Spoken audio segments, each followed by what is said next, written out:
بعد ما تجربوا سندويشة البرجر اللي شايفينها ما رح تجيبوا برجر من برا. للحمة بدنا ملح وفلفل وبابريكا مدخنة وبصل بودرة، بنعجنهم مع بعض. بعد هيك بنقسمهم بقالب البرجر الخاص، وكل قطعة يفضل يكون وزنها تقريبا 130 جرام. إذا ما عندكم ميزان خلص اعملوها على البركة.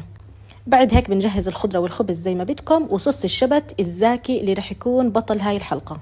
رح أكتب لكم مكوناته بالضبط بصندوق الوصف. بنقلبهم مع بعض حتى ندهن فيهم الخبزة قبل البرجر. بعد هيك بقلاية سخنة على الغاز بنحمص الخبز بشوية زبدة زي ما انتو شايفين. بعد هيك بنمسح القلاية بفاينة وبنبلش نطبخ اللحمة أو نشوحها زي ما انتو شايفين. طبعا ما بتاخد وقت كتير، مجرد ما يتغير لونها خلص بتكون جاهزة. هاي لحمة بريسكت.